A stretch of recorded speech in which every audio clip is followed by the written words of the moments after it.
tassa bhagavato arahato sama sambuddhassa.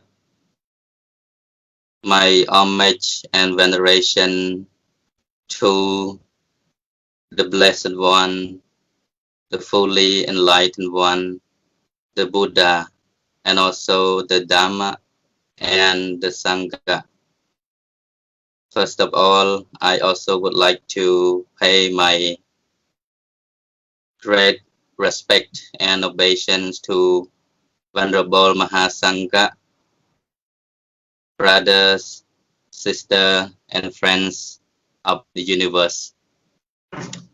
Today, it is a pleasure for us to come back again with the topic of Upekkā, which we have left for the last few weeks due to the various topics of the contemporary world issues that we have raised and discussed.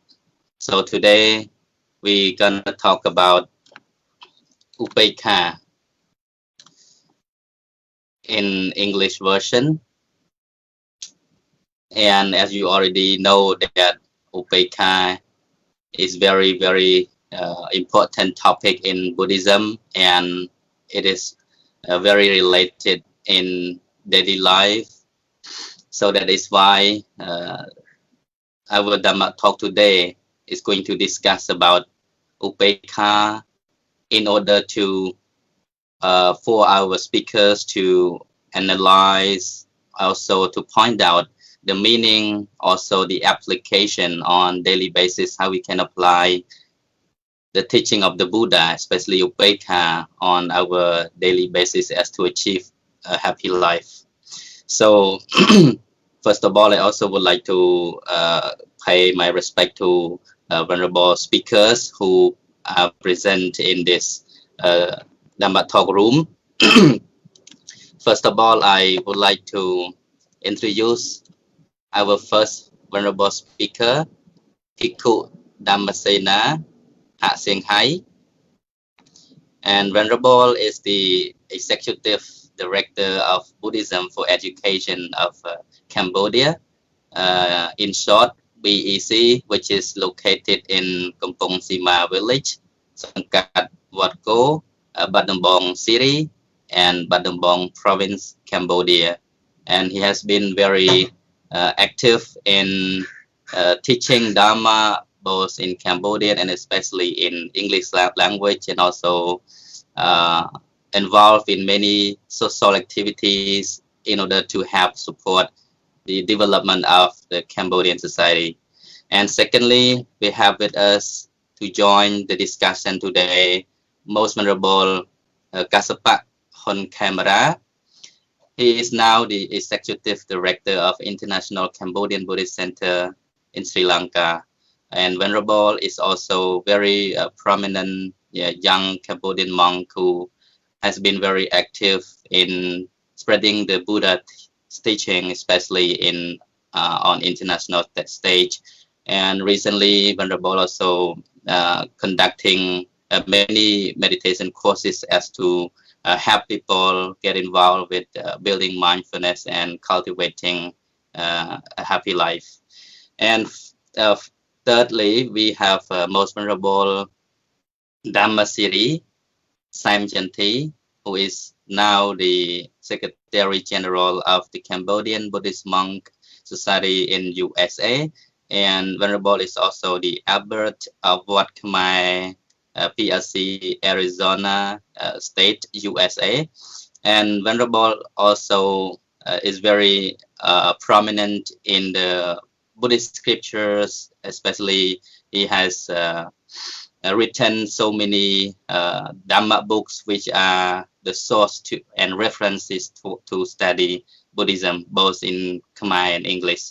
So we are very honored to have all of you here to join with us today in order to share the discussion about the topic today, which is Upekkā Equanimity. So in order to go deeper and to understand more in depth about what is Upekkā, I would like to turn the first question to Venerable Hat Sing Hai, who is right now live from Battambang province. So could you share with us what is Upekkā and how do you define it? Thank you, listener. Thank you, Venerable sir. So first of all, I would like to pay my respect to the three-point gem, the Buddha, the Dhamma, and the Sangha. My respect to our Venerable Master, Thiawi Camera, and Janti. And hello everyone who are watching our live show today. As you listen to our moderator, we are discussing the topic is about Upekkā. I would like to draw the attention that Upekkā is one of the four supplying states, the four supplying Dhamma that we say, Brahma Vihara, Brahma Viharato. The first one, it is loving kindness, Metta, and second one, it is compassion, Karuna, and the third one, that is Mudita, compassionate joy. And the last one is Upekkā that we are discussing right now. My question for me is, what is Upekkā?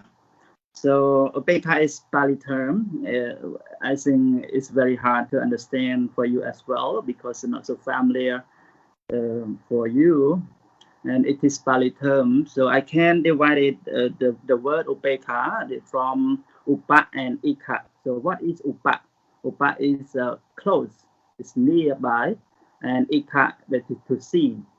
So this is the term that we translate in English.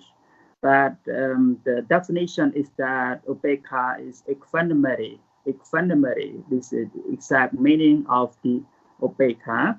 And to understand, we have to know the cetasika which arise with Upekkā, that is Tatra Machadada.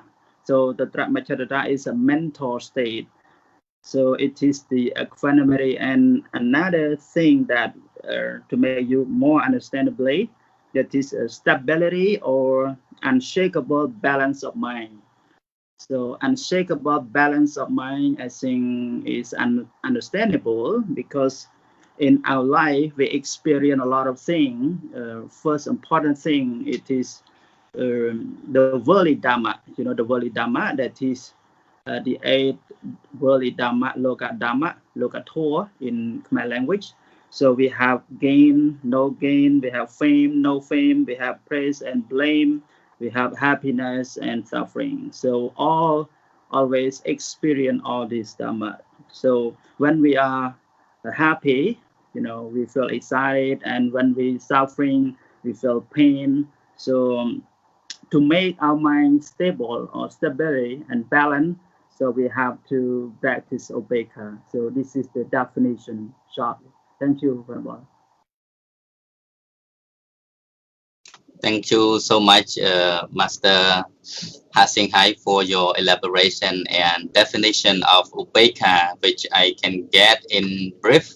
That is equanimity, or it refers to the mind, that is the mind of equanimity, or what we call equanimous mind, balanced, stable, and steady, which means unshakable. The mind which is unshakable, even it is touched or disturbed by any other kind of feeling, but we remain steady and stable, just like the water on the surface, which is calm, clear, and pure. So now again, we also seen in the Buddha teaching, especially in the Buddhist scriptures, in the Tripitaka, we have seen so many words of Upekkā has been used in almost everywhere. So last time we have already talked in the Khmer version talking about Upekkā, which discussed in many other places like the 10 perfections, Upekkā Vedana in Abhidhamma, Upekkā also, which is in the application of mindfulness or concentration, Upekkā in the Sampochanga, the 7 factors of enlightenment. So we have seen so many places that talks about Upekkā, but right now I would like to turn the question to Most Venerable Sam Yanti from Arizona, USA. I would like you to share your perspective about the Upekkā, which is discussed in the 10 perfection. Why is it so important that Upekkā, as one of the techniques to gain enlightenment, as for all the Buddhas, to be able to gain fully enlightenment, the Bodhisattva has to practice the 10 perfection, which is one of them is the Upekkā, or the perfection of equanimity. Please, Venerable. Thank you very much for the question.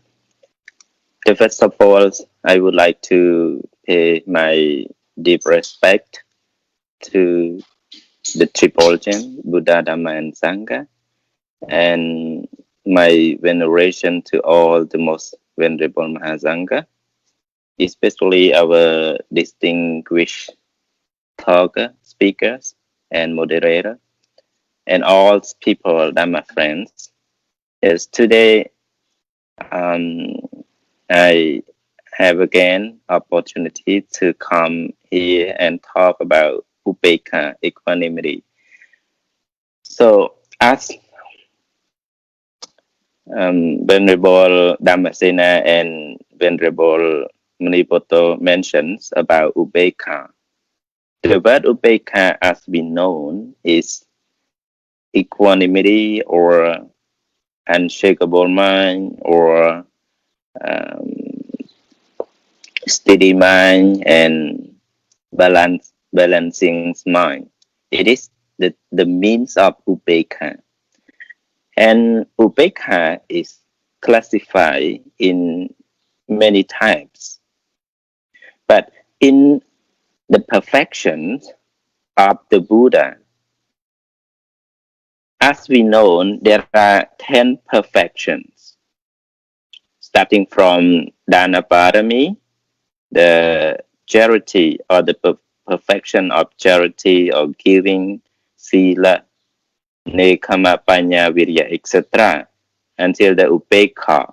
Upekkā Parami, it is the perfections of equanimity.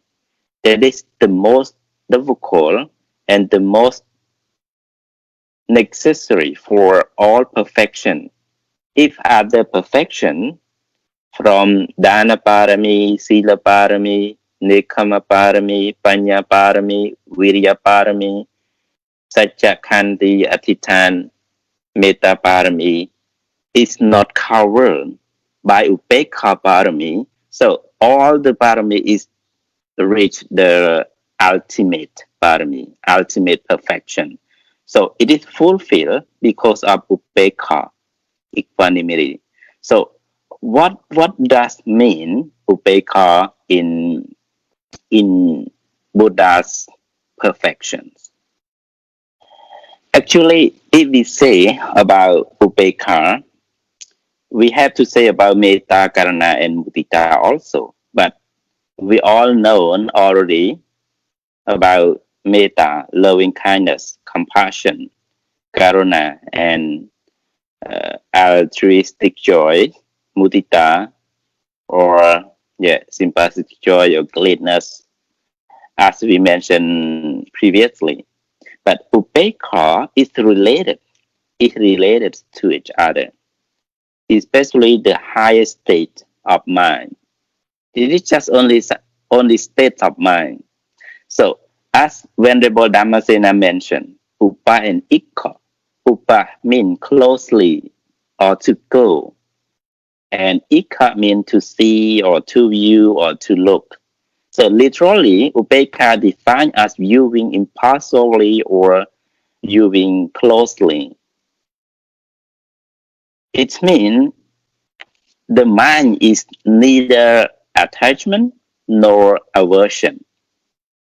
Attachment, aversion, or laxity or excitation is not in the terms of Upekkā.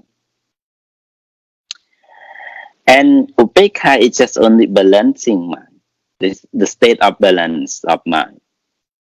And Venerable Vasubandhu in his Abhidhamma Kosa has mentioned about 3 steps three types of Upekkā. And he defined Upekkā as equanimity as the abiding in rest and free from all mental lassity and excitation. Upekkā can be as according to Vasubandhu explanation, Upekkā is three types, like the awareness occurring with intermittent legacy and excitation. And the second one is arising at risk, which does not occur when hesitancy exists. And the third one, spontaneous equanimity, which is free from all doubt. And it is the types of Upekkā that we mentioned. Actually, we mentioned in Bahu Vedana Sutra, discussed by the Buddha in Majjhima Nikaya, classify Upekkā in tenfold, as we mentioned in Cambodian language. But here, just only mention threefold is enough that we have to discuss. And among the threefold, Upekkā in perfection is just not only neutral feeling or only balancing in feeling, but a stealing virtue implied to that. So Upekkā embrace all good and bad, love and unloved, agreeable, disagreeable, pleasures, pain. It is all the Logadhamma, worldly things. Logadhamma, worldly thing, that it is like something happen every moment and usual thing in the world that all human beings face. Buddha himself classified Upekkā Parami or perfections of equanimity as in Lomahansaka Charya or Lomahansaka Sutra, that the Buddha was an ascetic and was displeased and pleased by the village children and the village men.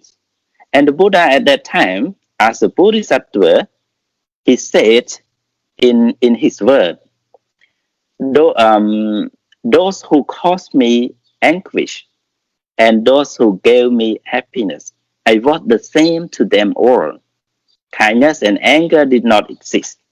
That is Upekkā. And he said that Sukhato Ketola Puto, Yaseso Ayasesuja, Sappatha Samago Homi, Esame Upekkā Parami.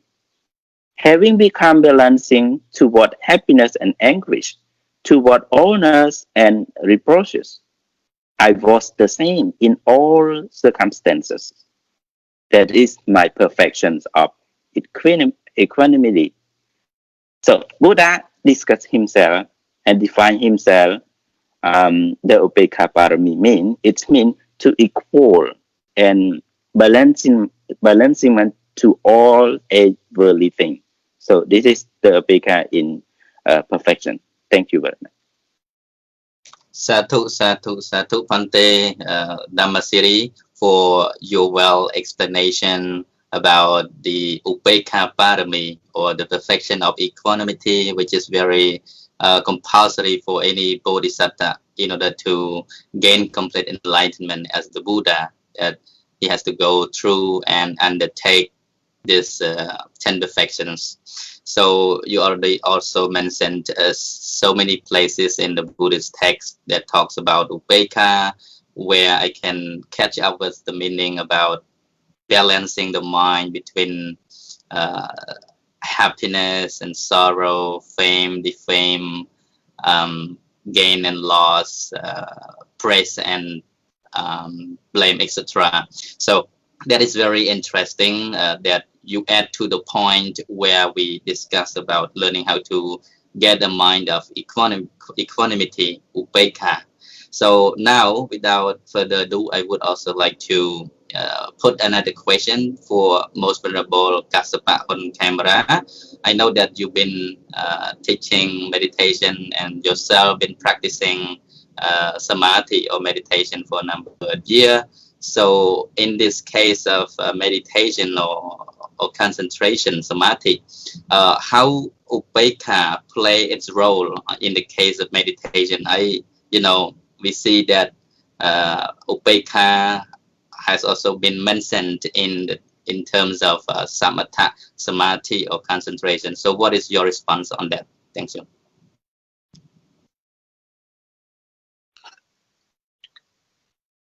May my homage to the Buddha, Dhamma, and Sangha, and my dear Venerable Sirs, especially Venerable Dhammasiri, Venerable Dhammasena, and Venerable Muniputto, and the devotees who are watching us online. And thank you very much for the question. So, to my mind, to the best of my knowledge, according to Buddhist philosophy, Upekkā or equanimity is defined as the equilibrium of the mental state. So, and it is very important mentality to be cultivated in meditation. So, I'm sorry, in terms of meditative practice, Upekkā can be, I'm sorry, can be classified into three phrases to be elaborated.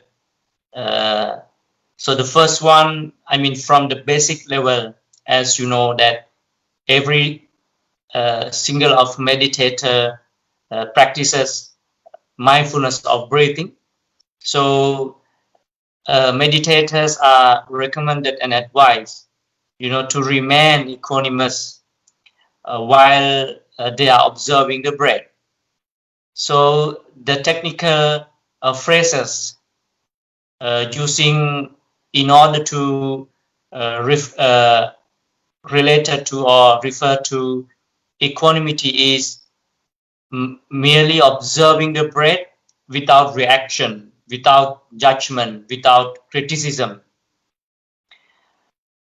So, I mean, on this basic mental state, we are taught to train, remain equanimous or remain non-reactive to any kinds of distraction or any kinds of thoughts or emotions which are arising during the meditation. Not only the mental states, or it can be psychic irritants, it can be mental turmoils. So all the disturbances, it can be internal and external. I mean, while we are in meditation with eyes closed, with crossed leg, we train ourselves to remain non-reactive to whatever is occurring while we are meditating. So this is the basic state we are cultivating. We are strengthening our equanimity before we reach to the highest level of meditative absorption or dhyana. So this is the basic level, but in order to stabilize the equanimity or upekkā, you need wise reflections, or in Pali, yonaso manasikara. So it is very important mentality,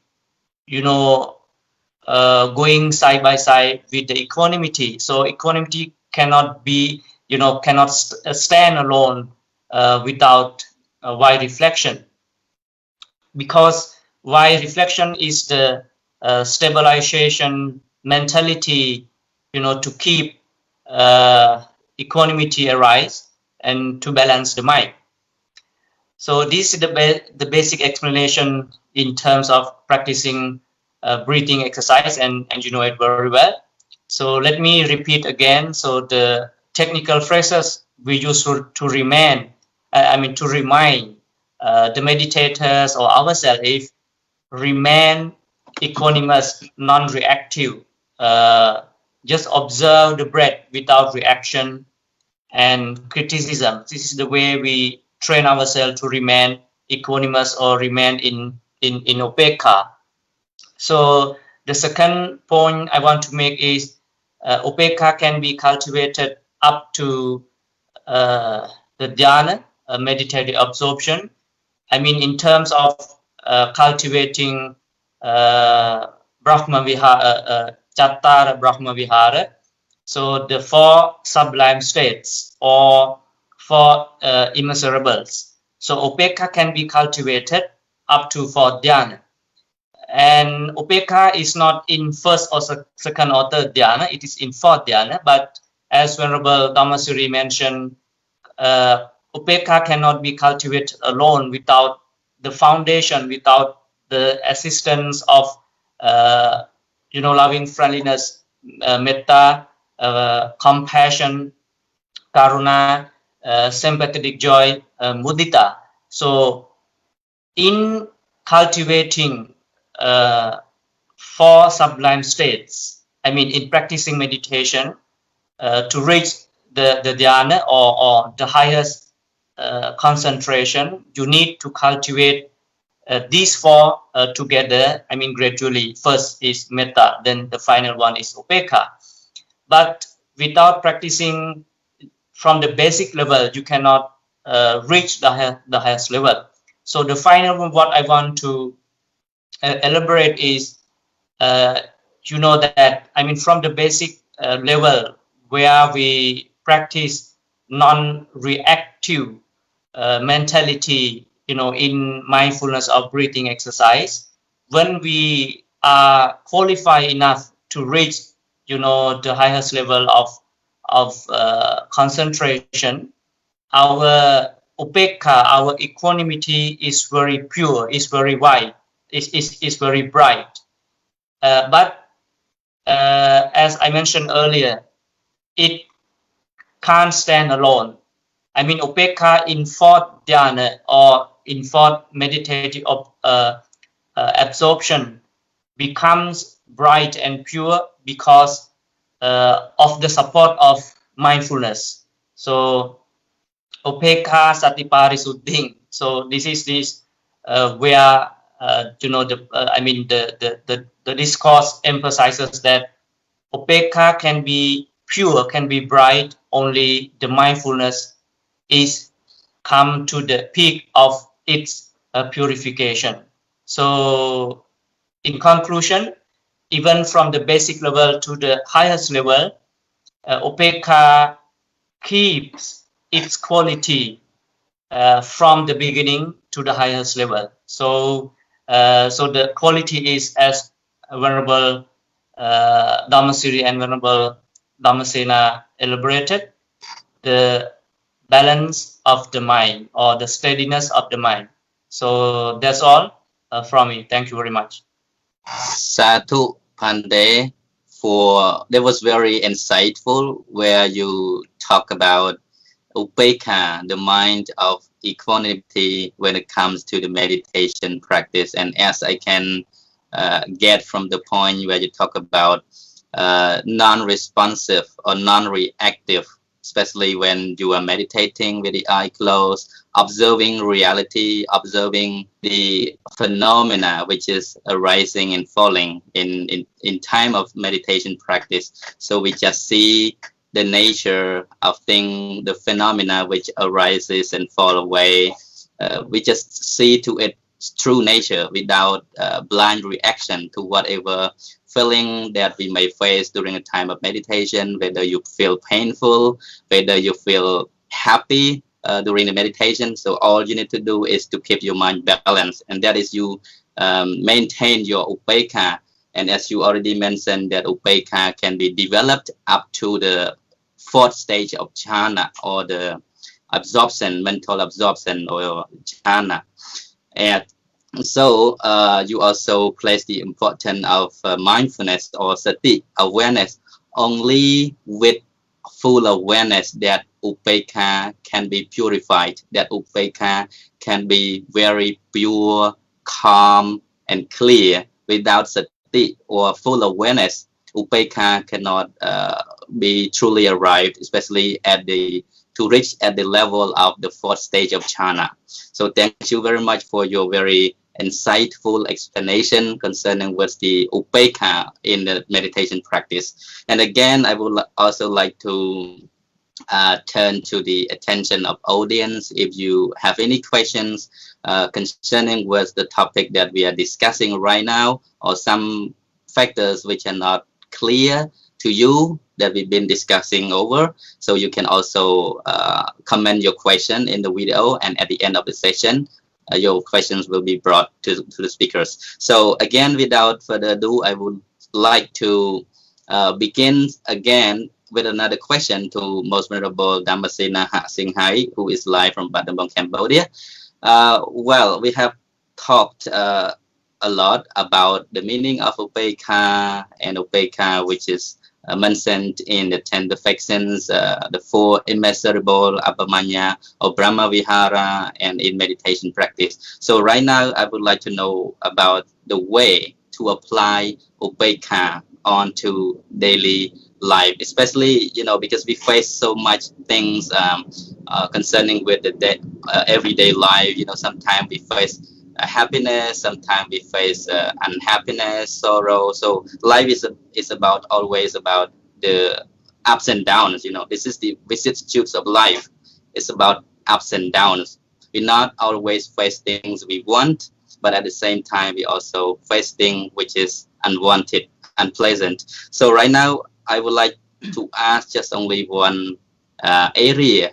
How do you solve or how do you keep your mind balanced? How do you develop metta, especially when facing thing which is unpleasant, as dukkha, as sorrow? How do you apply upekkā in terms of facing things which is unpleasant? Please, Pandey. Thank you for the question. How we keep our mind to be equanimity, upekkā, when we are placing the unpleasant feeling.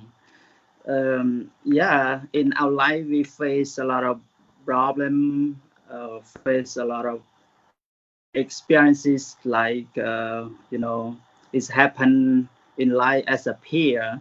There is a right and there is fall, there is success and there is failure, there is loss and there is gain, there is honor, there is blame, there is happiness, there is sorrow, there is delight and despair, there is disappointment, there is dissatisfaction, there is hope, and there is fear. So we have to understand the meaning of life.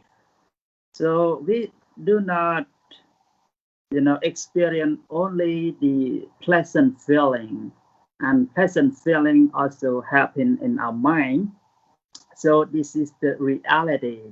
So as we know the reality of life, so we practice vipassana, so we can keep the mind steadiness and balance and stable to be upekkā. So I think it's very important for our life that we can cultivate and train from the insecurity to be upekkā, to be avoid from the worldly dhamma. So the worldly dhamma, I think as we are patujana, the worldly person, we cannot avoid it. So we always face those things, that is gain, no gain, fame, and no fame, praise and blame, happiness and suffering. So this is the reality of life. So as we understand, we can keep upekkā citta. So thank you, brother. Sadhu Pante for your explanation concerning with how to maintain the mind of upekkā while facing downfall in life or unhappiness in life. And again, I would like to turn the same question to Venerable Samyati. How do you manage to keep the mind balanced while facing thing which is unpleasant? Thank you very much for the question. It is not perfection anymore, but for the daily practice, yeah, it is very important, and it generally for all human beings that facing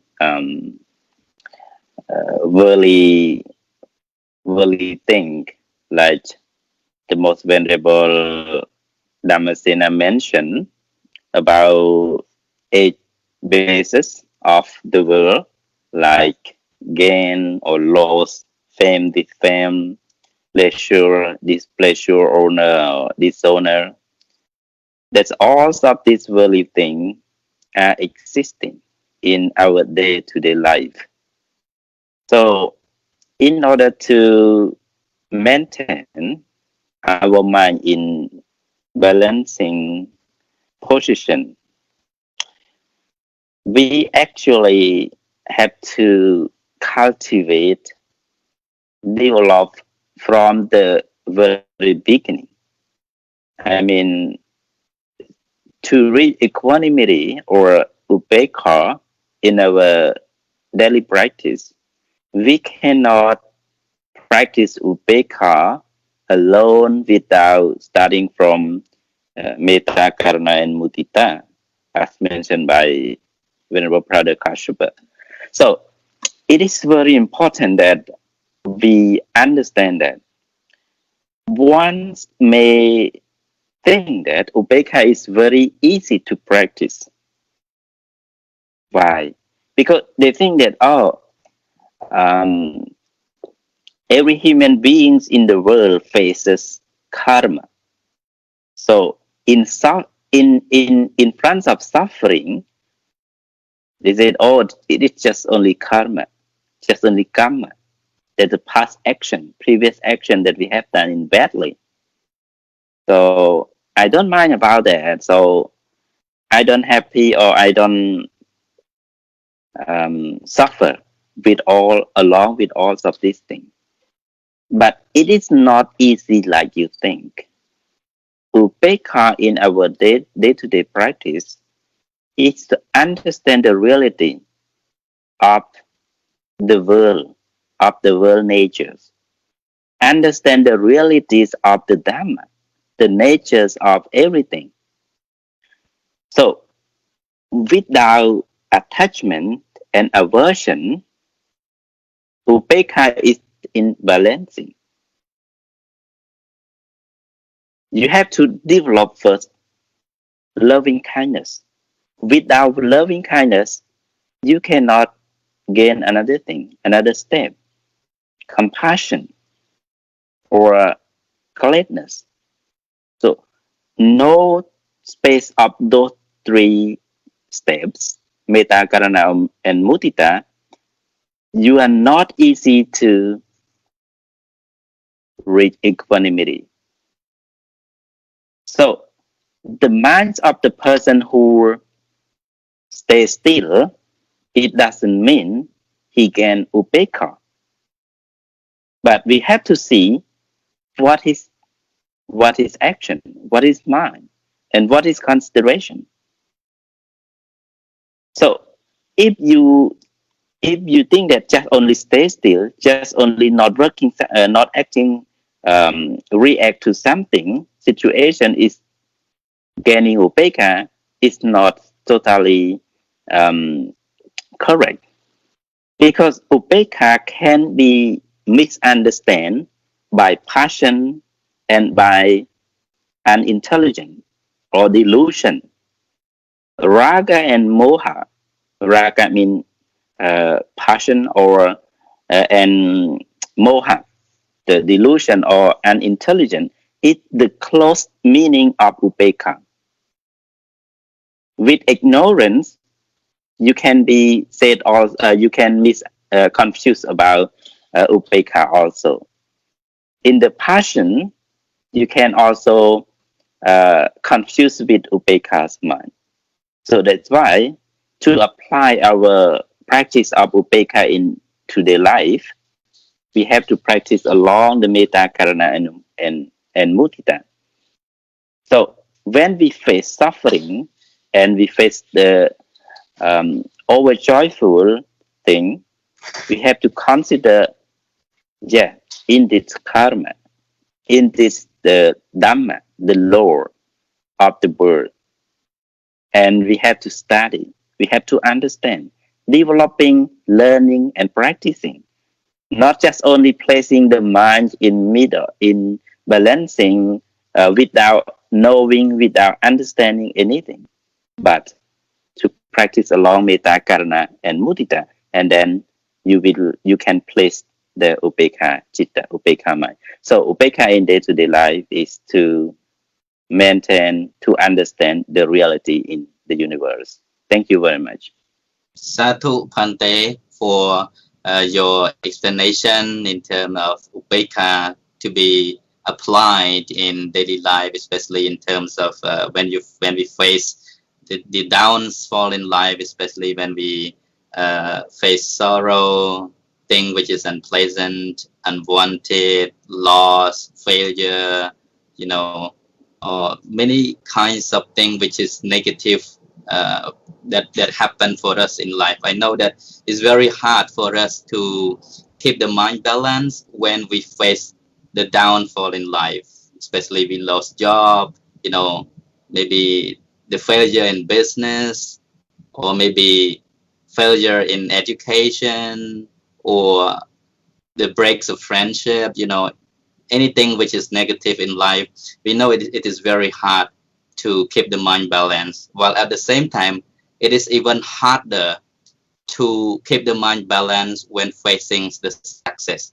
I know that in worldly life, people may think that thing which is negative, thing which is unpleasant, suffering, dukkha, it is to be got rid of. But sometimes ordinary people, Puthujana, we never think that success or happiness is also bound us to suffering, which is why we don't really understand the concept of equanimity or the mind of Upekkā.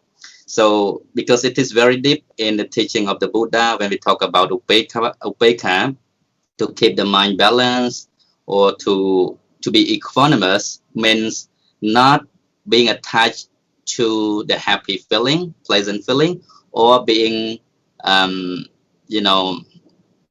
agitated in the unhappy feeling. Like when we face negative things, the mind may turn to anger, may turn to repugnance, badika, or unpleasant feeling. But when we face something which is successful, which is pleasant, we turn to be attached. A mind of raga, just like Venerable Chanti already mentioned, a mind of passion, loba, attachment can arise, especially when we face things which is pleasant. So in this case, I would like to ask the question to Venerable Kassapa on camera. What is your technique to deal with the mind of loba, especially when you meet something which is pleasant, when you succeed over things? For example, some people may gain a lot of money, some people may win a lottery, some people may face any success in life, and sometimes they become over happy, which in turn it lost the balance of the minds. And in the Buddha's teaching, this regard as unwholesome, akusala too, when you are happy with things which is pleasant, because it is from the root of loba. So how do you deal with the mind of loba when trying to develop the minds of Upekkā, please? Thank you very much, Venerable Moniputto, for the question. Let me explain from the practical and the basic level of applying equanimity or Upekkā on the daily basis. But as I mentioned earlier, in order to cultivate Upekkā, you need to cultivate, or you have to develop the right attitudes, or in Buddhism you can call it wise reflection or yonaso manasikara. So yonaso manasikara is the basic level of wisdom, but it is very useful to cultivate upekkā. It means that every single of us has to face calamities, problems, disasters, chaos in life, as well as we have to enjoy or experience fortune, happiness, success in life. So when you understand that this is the nature of life, life is composed of failure and success, loss and gain, insult or compliments. Simply, life is composed of ups and downs. So when you rightly understand and comprehensively realize that this is the nature of life, and every single of us should or has or must run into the problems. Problems are not inevitable, unavoidable. So when you come to the state of full of understanding or comprehension that this is life, even the Buddha, everyone on the earth, you must encounter the failure and success in life, simply bad and good, so ups and downs in life. So when you have that right understanding, it's really easy to let the equanimity or upekkā to arise. Otherwise it's really hard to cultivate upekkā. So from my experience level of practicing meditation, is what I have trained my mind is I train my mind not too excited, not too much excited, at the pleasure. So happiness, it can be any forms, it can be any size. So I train my mind not to be excited or not to be too happy at the pleasure, and I train myself not to be depressed, at the pain. So when I say pain, or I can say suffering, it can be different from it can be different form, insultation, criticism, judgment of our life.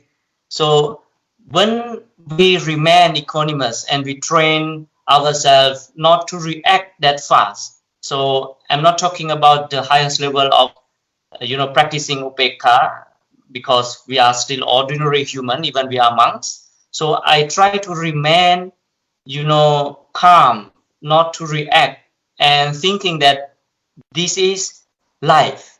So in Buddhist term we call it karma, but karma, according to some Buddhist scholars, it sounds like negative, but from the positive point of view, karma is about actions and reactions, or cause and effect.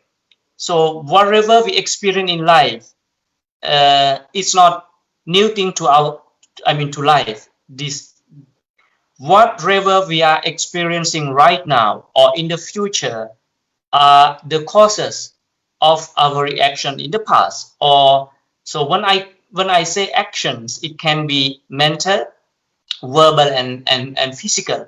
So this is the right understanding you need to cultivate, to experience, to apply the equanimity or upekkā in life. So first you have to accept this is the reality. You have to face bad and good in life, success and failure. They are inevitable or unavoidable. So this is the first step to cultivate upekkā. And then I remind myself that problem is not the problem. So my reaction is the problem.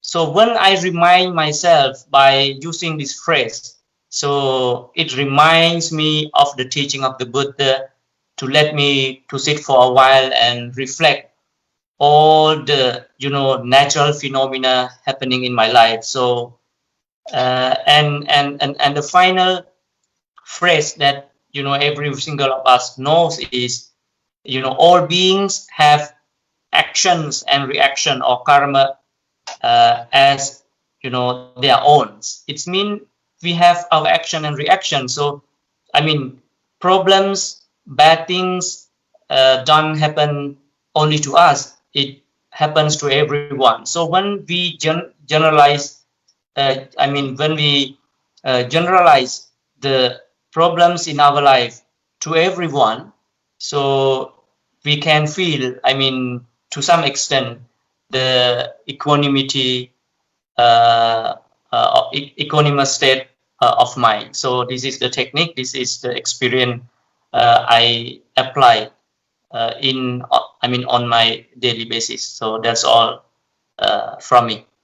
Sadhu Pante Kasapa for sharing us your wonderful thoughts concerning with how can we maintain the mind of Upekkā while facing thing which is pleasant, which is rooted from attachment, lopa. So you mentioned we need not to get so excited over what is happening, especially in terms of success or happiness. So instead, we should just stay calm, stay still and steady without response. Like you use the word non-responsive. And last time I heard you use the word, the base response is non-response, which means in this case, Upekkā, it does not mean that non-responsive is inactive. It doesn't mean that we are not active when we not respond, but actually we are so active when we not respond or react blindly over what is happening. Because the fact in the Buddha's teaching is when we come to mind training, we need to just observe and see reality the way they are. As they arise, we just see the nature, sadness as sadness, happiness as happiness, pain as pain, dukkha as dukkha, but without any blind reaction to the idea that this is my pain, oh, I'm so painful, I'm so excited. No, you don't get stuck in the idea because you learn just to observe and see things without judgment, without giving the label or applying the colors to what is happening, but rather you learn how to look at things with full awareness, with your wisdom, not just simply react what is happening.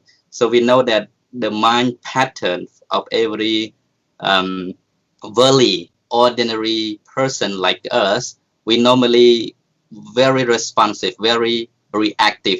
If something touches our mind, either it is pleasant or unpleasant feeling, we start to, the mind gets very easily, according to its nature, its pattern of the mind, we get easily reactive, responsive to the situation, even without the, well observation into the nature of reality.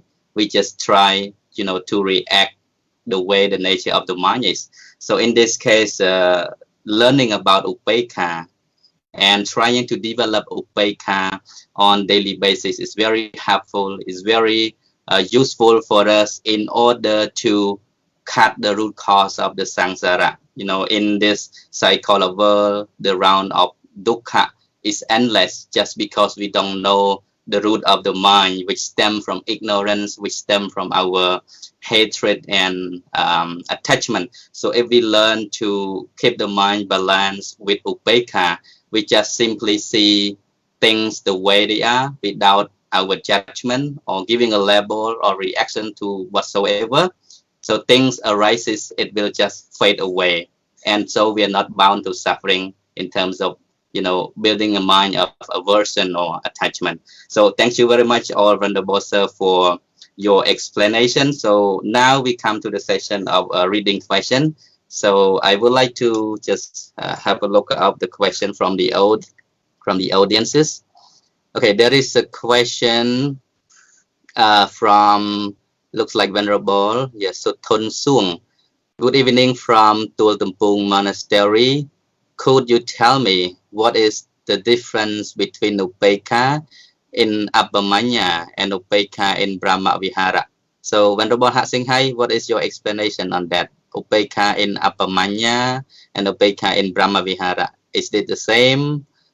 Okay, so you can answer first and then you can pass to Venerable Samanthi. Thank you.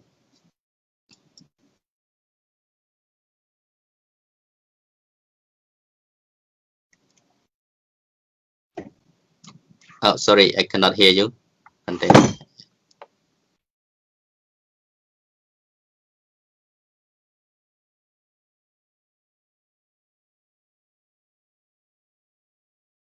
Hi. Thank you for the question. Upekkā in Brahmavihara is Tatra Machadata Cetasika mental state. So it is the balancing of mind. So yeah, this is my answer. So what about Chanti, please?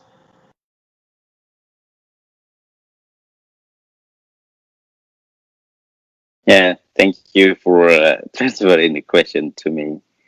Appamanya, when we say appamanya, we have to refer to the mental states.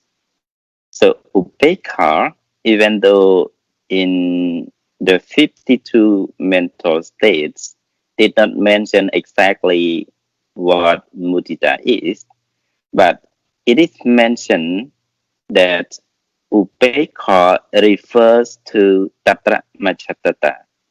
And there are many other definitions of Upekkā in Tatra Machatata that the Buddha mentions in Chalang Upekkā, the 10 folds of Upekkā. There's mostly Tatra Machatata. It is mean the standstill of mind. When you develop mind to the high level, the high levels of developments of our mind, from metta, from karuna, from mudita, and in turn to the upekkha mind. So your mind is standstill. Your mind is balancing. This balancing related also to the feeling. It is the upekkha in appamanya that refers to the fourth jhana. Even though in Buddhist scripture practice applies to the daily practice, Buddha mentioned many occasions. For example, in Super Sutra, that the young man called Super, the sons of Toteya Brahmin, approached the Buddha and asked him about how to apply the four sublime living to our day-to-day life. Buddha mentions about how we practice by the monk or the meditator dwells with 1 quarter, 2nd quarter, 3rd, 4th, and everywhere below, about, and everywhere, every place, in every way, with the minds, pervading the mind with loving kindness, compassion, gladness, and equanimity to all living beings, without ill will, without hatred, and without without any attachment. That is how appamanya, upekkha in appamanya applies. But in Brahma Vihara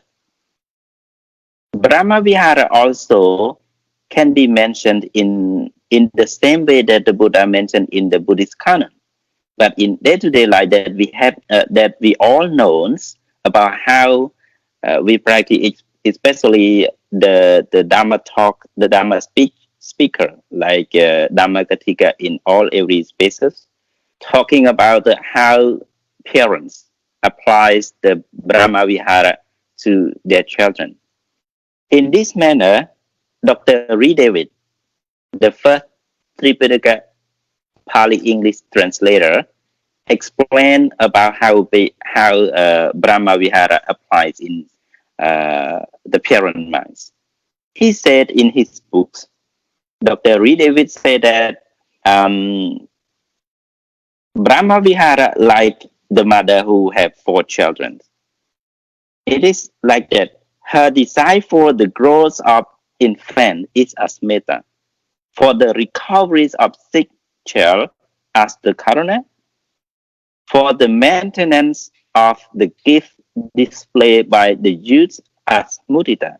Whilst her cares not to hinder the careers of her grown up son is Upekkā.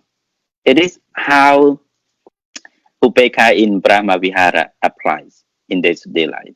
So I just give a short explanation about the Apamanya and Brahma Vihara of Upekkā.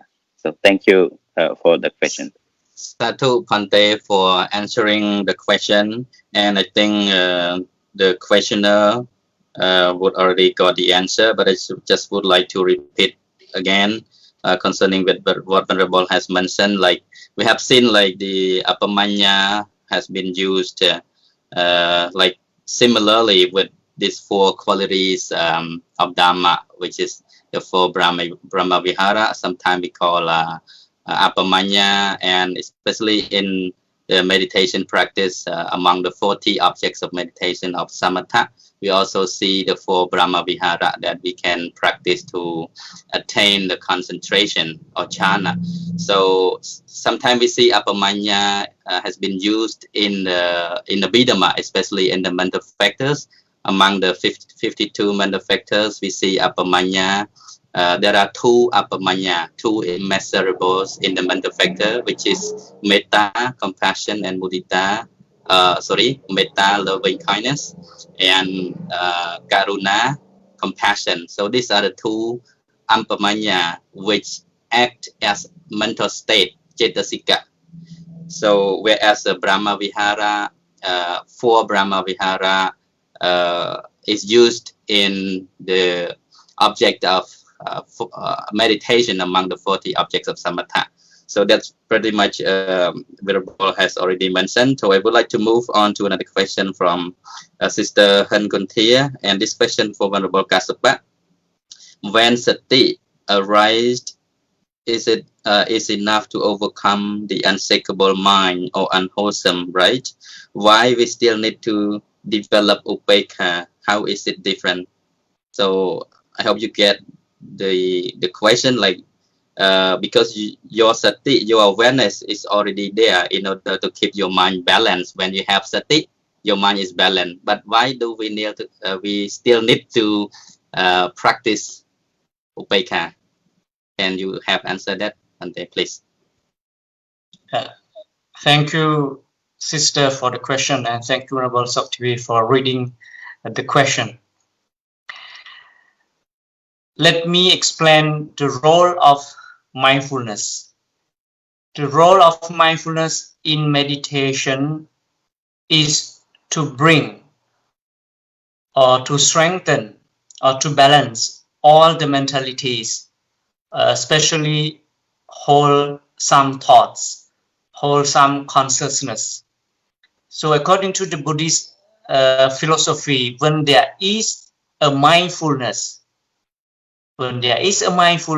or when the mindfulness arises, are the wholesomeness or other wholesome thoughts or emotions or consciousness will arise. It means the role of mindfulness is to bring the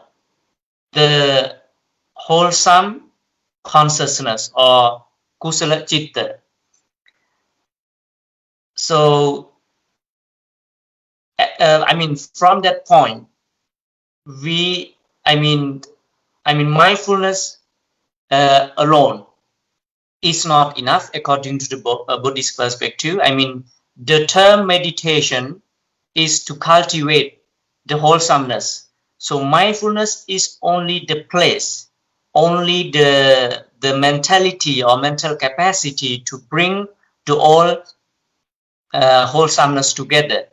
So when there is mindfulness, there is Upekkā also. And why we need Upekkā?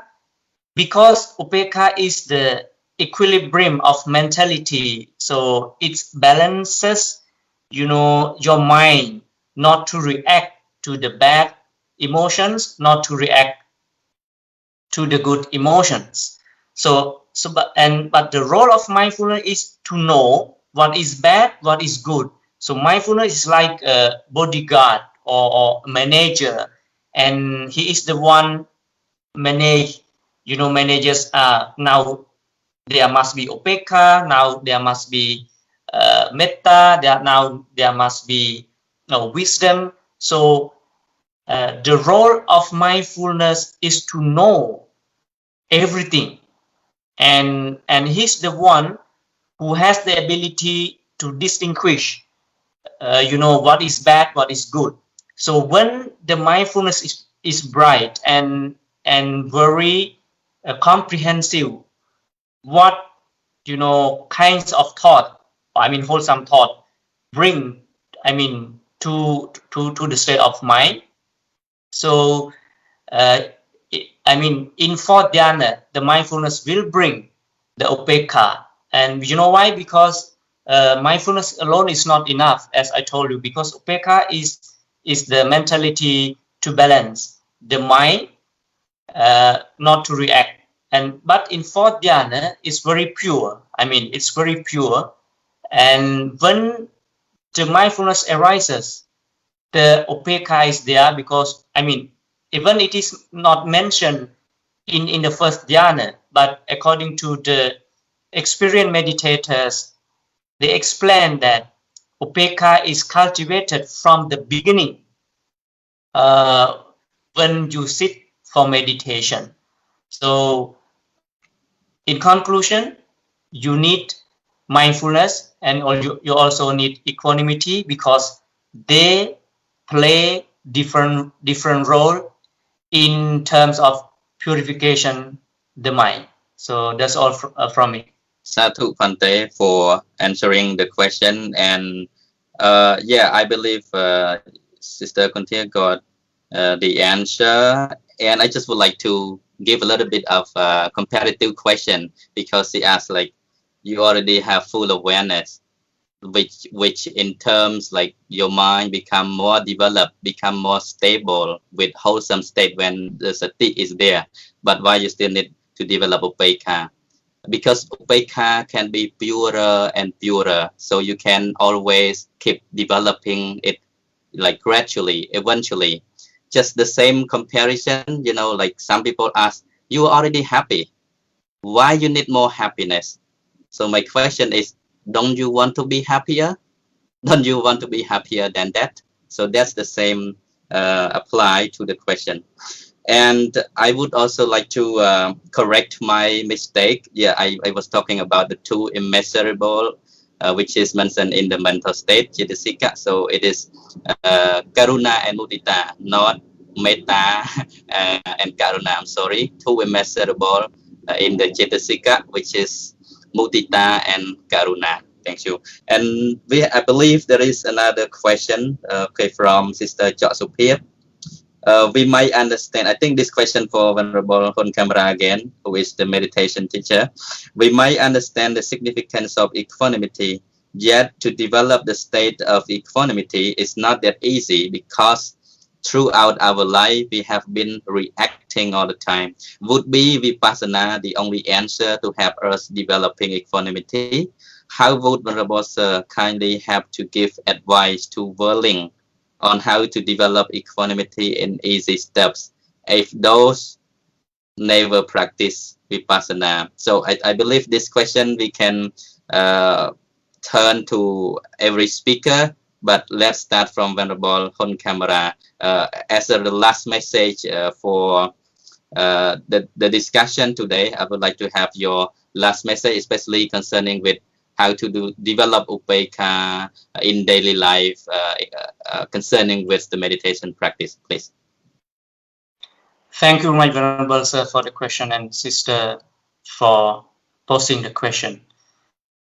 So, as we elaborated earlier, that Upekkā is very broad topic to be discussed, to be comprehended. And your question is very important and highly appreciated.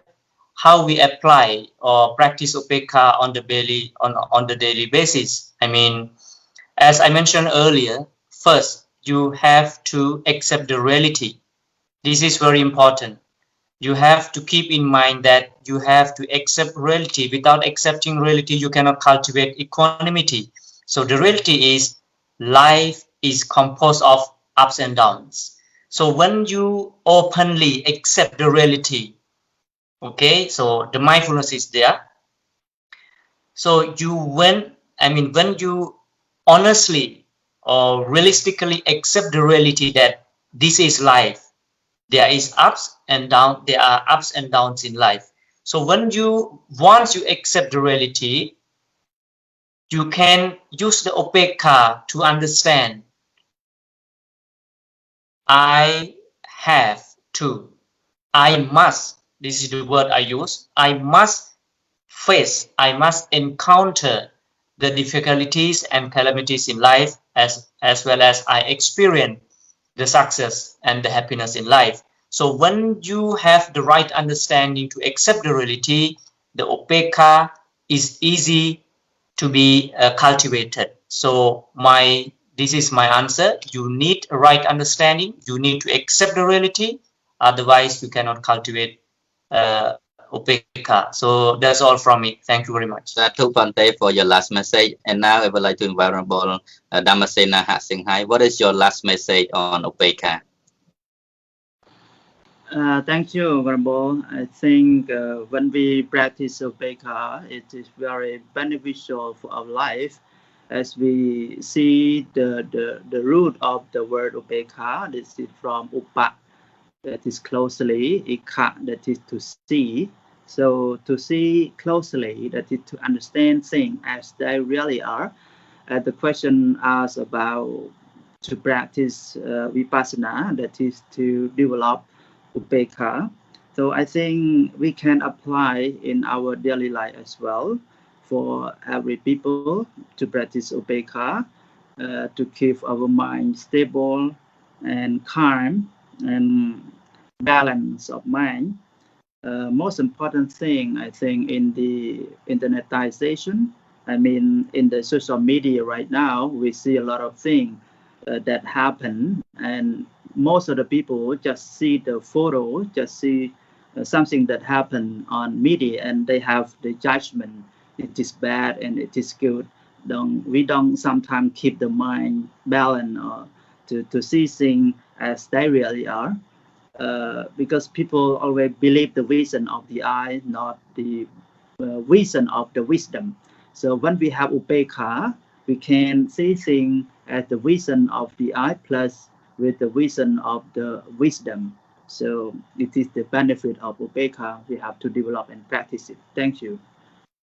Thank you, Bhante, for your last message. And Venerable Sayamati, what is your last message for our people to practice Upekkā on daily life? Thank you for the last question for me. And recall to my talk earlier about the Appamanya in mental state. It is mentioned that we have mentioned only 2, Karuna and Mudita, but actually 4 in the 52 mental state, as mentioned in the text. Abhyapadena metahe atatra machatataya cha Upekkā kahitaya tasma nakahitayupo. It means in Cetasika, the 52 mental state, metta is refers to the Abhyapada, non-aerial, and Upekkā refers to Tatra Machatata. That's why those 2 Brahma Vihara points not talking in the mental states, but it is actually fully taught by the 52 mental state, and refers to Sister Hin Gunti's question about sati and upekkā. We can check to the 7 factors of enlightenment that discussed by the Buddha about the sati sampojanya. The first, the very beginning, actually mindfulness, sati. When we apply sati in our mind, so all the dhamma is equal, but sati is not enough. Because when you practice sati, you can your mind is balanced, your mind is understand the real is stay still, but it's not upekkā mind yet. So after applying the sati sampojanya, there is the dhamma investigation, dhamma vicaya sampojanya.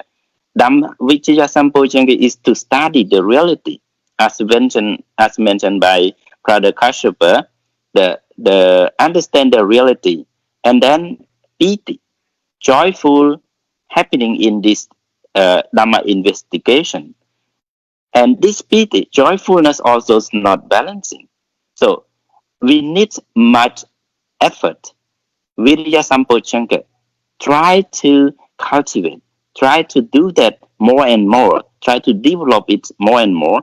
And then we will gain the passaddhi, tranquility. Passaddhi sampojanya. Passaddhi sampojanya is not the final, but upekkā sampojanya. It is the main thing to control everything, to apply, highly applies of the an arahant. So my last question, my last message for the upekkā, as mentioned by Venerable Dhammasena, in our social media, there are many things happen. So before believe, before judge anything, you have to apply your mind through the upekkā. It means to understand the reality and check the cause and effect. Check the cause, what and why and where this thing come from. So upekkā mind is very important in this manner. Before judging something, please think deep fully. So thank you very much for the question. Sadhu Phante Samyanthi, and I would like to thank you all venerable speakers, Venerable Dhammasena Singhai, who is live from Battambang Province, Cambodia, Venerable Samyanthi, who is live from Arizona, USA, and Venerable Hon Camera, who is live from the Buddhist Vipassana Turya of the Kingdom of Cambodia. And I can see now he is adjusting his camera, capturing the image of the Buddha's relics from the Vipassana Turya Center located at the Odong Mountain. And it really reminds me, I really miss so much the place where we have been, especially it is the most sacred place to pay homage to the Buddha, because the relic has been brought from the Sri Lanka.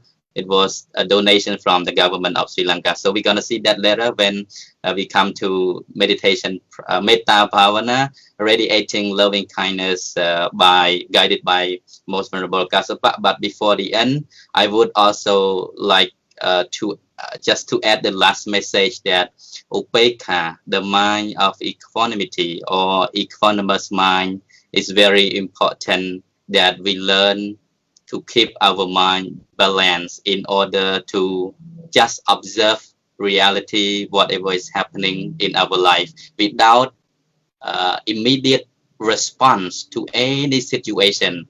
When you hear something either pleasant or unpleasant, happy or sorrow, you need to stay still, because only stay still, you will see through the problems very clearly. Another simile, comparing to the water, when you stir the water, so the mud can appear in the water, which blinds you from seeing to the bottom of the water. So to have your mind balanced, it's just like when you just allow the water to stay calm and steady without stirring. if the water keeps stirring, you cannot see clearly to the bottom of the water because there are mud and, you know, some obstacles which bind us from seeing reality. So in the same way, when coming to mental development, training the mind, we need to stay calm so that we can see things clearly, see things at the root level, not simply just by our Mangsajaku or the fleshly eye, like Venerable Damasina has mentioned. We need to see things also with the eye of wisdom, which is Panyajaku. So this is important to keep the minds of balance in order to see things the way they are, not simply just react. Immediate response is not gonna help you solve the problem. Instead, it will double more problem when you keep the habit of reacting, responding, reacting, responding. It's not good for us. So here you should try to learn to keep your mind balanced, trying to just see things, observe things without responding. Okay, so problem will cease because everything arises just to pass away. When you don't hold on to the idea or attach to those things, so it will just perish away, right? But things will stay if you hold it on. Like happy, you are happy and you hold on to the idea, oh, I'm happy, so it gets overexcited and excited, so you lose the balance of your mind. Again, when sorrow, suffering, sadness arises, so you hold to the idea, oh, why I'm like this, why I'm so suffering, why I meet only failures. So you hold on to the idea, and that will last long. The suffering will last long. Stressful, depression will last long. So the lesson we learned today from the discussion is that learning to balance your mind amid the situation, either pleasant or unpleasant, suffering or happiness. You just see it as it is. Suffering as suffering, happiness as happiness. You don't attach your mind to those very ideas so that you don't get stuck in this contemporary world which bounds us to suffering. So you just observe things and then let it go. So it will disappear as it arises, it will fade away. So finally, I would like to also apologize for any shortcoming or any mistake we might have committed due to the lack of knowledge or due to the lack of our awareness. So I would like to apologize from all audiences and all intellectual people around the world who have been watching attentively to our Dhamma talk. And also would like again to thank you all most venerable speakers for spending the time to join the discussion today and share the knowledge for the sake of our people. So finally, I would like to invite Venerable Kassapa Hon Camera, who is right now live from the Vipassana tour of the Kingdom of Cambodia. So Venerable, please guide us with the Metta Bhavana. Thank you.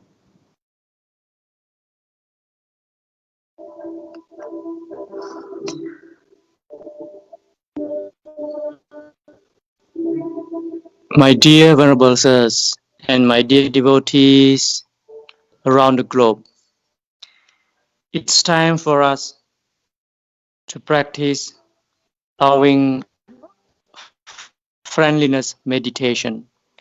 Please close your eyes and find a very comfortable posture.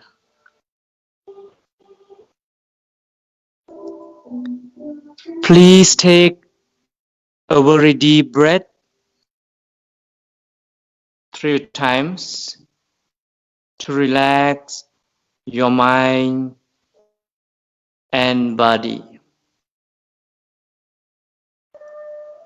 Just be happy and merely observe the breath as the way it is. Observe the breath without judgment, without criticism, but just observe the breath as the way it is. Don't try to manipulate or dominate the breath. Just let it flow as the way it is. You are the observer without reaction and judgment.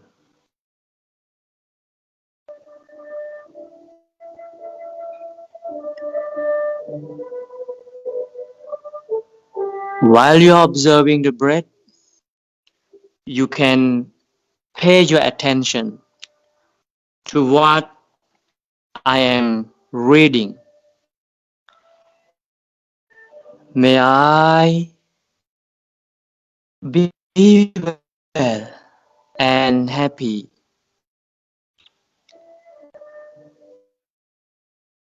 May I take care of myself happily. May my dearest ones be well and happy. May all living beings be well and happy. May all my enemies be well and happy. Now you can let your mind flow with the sentences which are to be read. In order to practice Upekkā, life is composed of gain, loss, ups and downs, love and hate, fortune and misfortune, success and failure. These are called actions and reactions, causes and effects. What goes around comes around. This is the reality of life. Every single of us runs into the problem because this is the reality of life. But they can be encountered with equanimity. You can recite mentally, I have actions and reactions as my own. My dearest ones have actions and reactions as their own. May all beings have action and reactions as their own. May all adversaries have their own action and reaction as their own.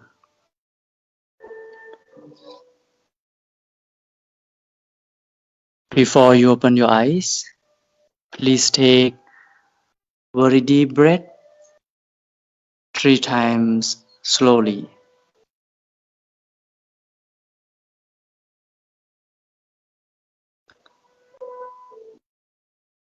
Thank you.